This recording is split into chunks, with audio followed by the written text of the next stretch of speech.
নমস্কার বন্ধুরা, আজকে দেখুন রামনবমীর কিছু চেহারা আপনাদেরকে দেখাই।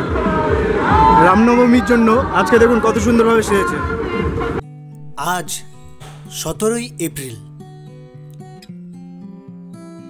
বুধবার, আর আজকে হলো রামনবমী। মানে হলো এই রামনবমী শব্দের অর্থ হলো যে এই অযোধ্যার রাজা দশরথ ও রানী কৌশল্যার সন্তান রামের জন্মগ্রহণ উদযাপন উপলক্ষে অনুষ্ঠিত একটি হিন্দু উৎসবের নাম হলো এই রামনবমী। রাম বিষ্ণুর সপ্তম অবতার। ভগবান বিষ্ণুর মানবীয় রূপের প্রাচীনতম অবতার এই রাম। এই পবিত্র দিন শুক্লাপক্ষের নবম দিনে পড়ে। হিন্দু পঞ্জিকায় চৈত্র মাসের নবম দিন।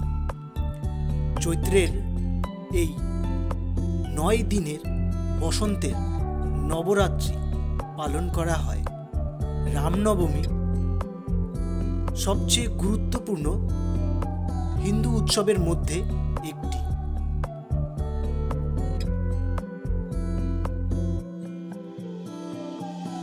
আজ অফিস থেকে বেরিয়ে বাড়ি যাওয়ার পথে হঠাৎ দেখা হলো এই রামনবমীর র্যালি। তো যেহেতু আমি সনাতন ধর্মে ধর্মিত, তাই আমিও এই রামনবমীর র্যালিতে যোগদান দিয়েছিলাম। সাথে কিছু এই রামনবমীর র্যালির কিছুটা ছবি ও ভিডিও আমি আপনাদের সামনে তুলে ধরলাম, যার ভিতরে আছে শ্রীরামের অসংখ্য ভক্তবৃন্দ, যারা শুধু শ্রীরাম বলে জয় জয়কার করছে। এই রামনবমী হল হিন্দু ধর্মের সবথেকে গুরুত্বপূর্ণ একটি উৎসব। অ্যাকচুয়ালি শ্রীরাম এই সময় মা দুর্গার পুজো করেছিলেন এবং এই নবমীতে দেবী পার্বতী আবির্ভূত হয়েছিলেন। তাই এই দিনটিকে সনাতন ধর্মের বিশ্ব মাতৃ দিবস হিসেবেও পালন করা হয়। এই দিনটিতে যারা এই রামনবমীর র্যালিতে যোগদান দিয়েছিলেন তাদেরকে জলের বোতল থেকে শুরু করে জুস এবং অন্যান্য খাবার সামগ্রী কিছু তুলে দিচ্ছিল এই যারা এই রামনবমীর র্যালিটি অনুষ্ঠিত করেছিলেন। Thank you. জয় শ্রীরাম। এই দেখুন জল দিয়েছে।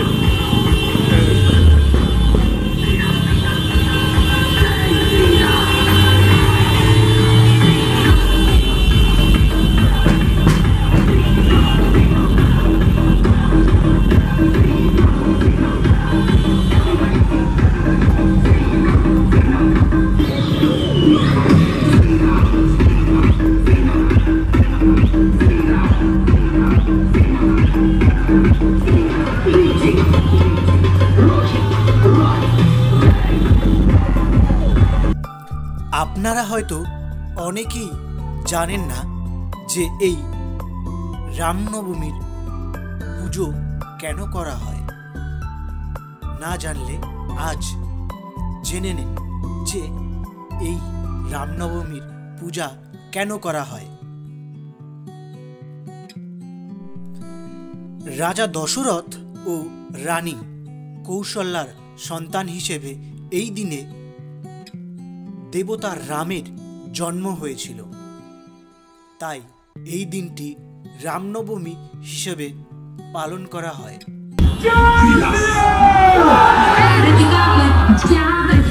ভগবান বিষ্ণুর সপ্তম অবতার হল এই শ্রীরাম।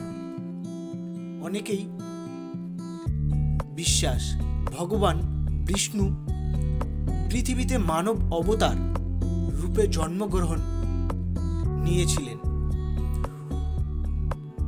অসুরদের অত্যাচার শেষ করার জন্য, বিশেষ করে লঙ্কার রাজা রাবণকে শাস্তি দেওয়ার জন্যই মানব রূপে মর্তে এসেছিলেন শ্রী বিষ্ণু।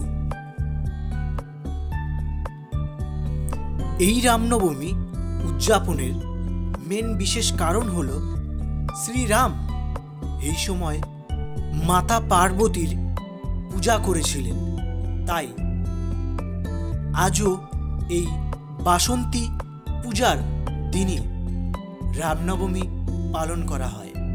যেহেতু আজ বাসন্তী পুজোর নবমতম দিন, তাই রামনবমী নামটি উদযাপন হয়েছে।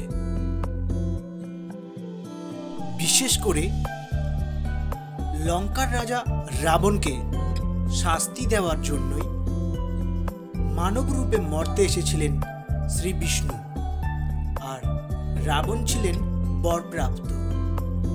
ভগবানরা তার বিরুদ্ধে লড়াই করে টিকতে পারতেন না, তাই বিষ্ণু মানুষ রূপে পৃথিবীতে আসেন। পৃথিবীতে ধর্ম রক্ষার জন্য রাবণকে যুদ্ধে পরাজিত করেন তিনি। সেই যুদ্ধে রাবণ প্রাণত হারান।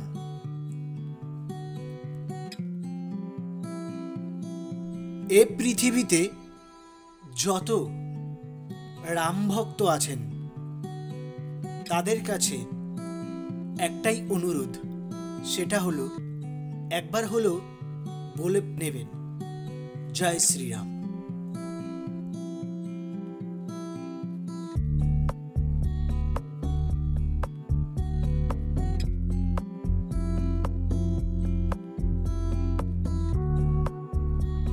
এই রামনবমী দিনটি রাম ভক্তদের কাছে রামের এই বিজয় ধর্মযুদ্ধের জয়ও বটে, তাই তারা রামনবমীর দিনটিকে খুব নিষ্ঠা দিয়ে পালন করেন।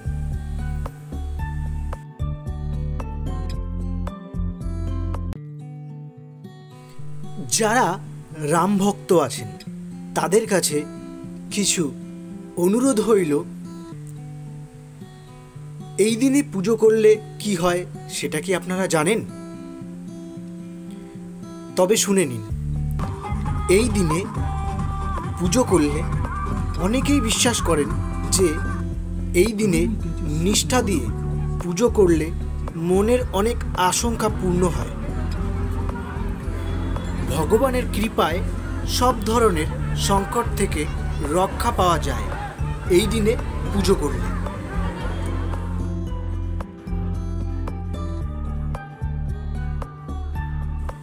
হিন্দু ধর্মগ্রন্থে রামায়ণ থেকে আবৃত্তি করে চিহ্নিত করা হয়, যা রামের কাহিনী বর্ণনা করে। হিন্দুরা মন্দিরে গিয়ে প্রার্থনা করে, উপবাস করে, অত্যাধিক বক্তৃতা শুনে এবং ভজন বা কীর্তন ভক্তিমূলক গান গেয়ে উৎসব উদযাপন করেন। যেহেতু রামের জন্মদিন, তাই কিছু ভক্তরা রামের একটি মূর্তি একটি দোলনায় রেখে শিশুর মতো পুজো করে। যেহেতু এই রামনবমীতে শ্রীরামের জন্মদিন উপলক্ষে পালন করা হয় এবং দাবত্য অনুষ্ঠান এবং সম্প্রদায়ের খাবারেরও আয়োজন করা হয়। এই দিনটি আপনারা বিশেষভাবে দেখতে পারবেন, সেটি হলো এই রামনবমীর দিনে অনেক জায়গায়, অনেক মোড়ের মাথায় দেখবেন অনেক জায়গায় খাবার দিয়ে রাখা হয়।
এই দিনটি অর্থাৎ এই উৎসবটি অনেক হিন্দুদের জন্য নৈতিক প্রতিফলের একটি উপলক্ষ।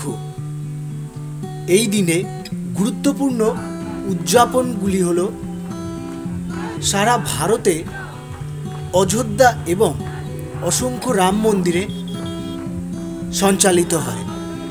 রাম ও সীতা ও লক্ষ্মণ এবং হনুমানের রথযাত্রা বিভিন্ন স্থানে হয়। তাই এই রামনবমীর দিন এরকম শ্রীরাম, শ্রী লক্ষ্মণ ও মা সীতা এবং শ্রীরামের যারা ভক্তবৃন্দ ছিল, হনুমান এরকম সেজে তারপর রামনবমীর দিন এরকম র্যালি করা হয়। অযোধ্যায় অনেকে পবিত্র সরায়ু নদীতে ডুব দিয়ে তারপর রাম মন্দিরেতে পুজো করতে যান।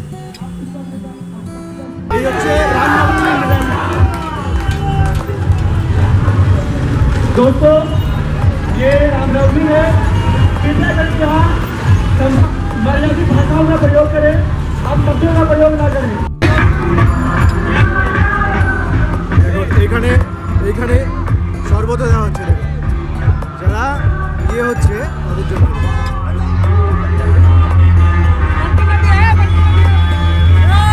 জয় শ্রীরাম, থ্যাংক ইউ।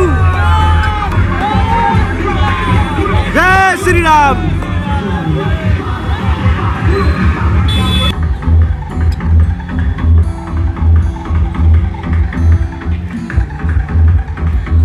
ঠান্ডা শরবত দিয়েছে, মানে এটা দুধ দিয়ে বানানো আর কি। এবার এখানে এসে সেখান থেকে এবার চলে যাবো আবার স্টেশনের দিকে।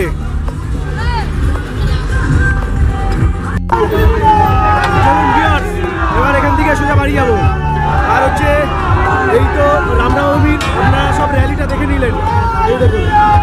তো দেখা হবে নতুন আরেকটা ব্লগ ভিডিও নিয়ে। ততক্ষণ সুস্থ থাকবেন, ভালো থাকবেন, হ্যাপি থাকবেন। So tata.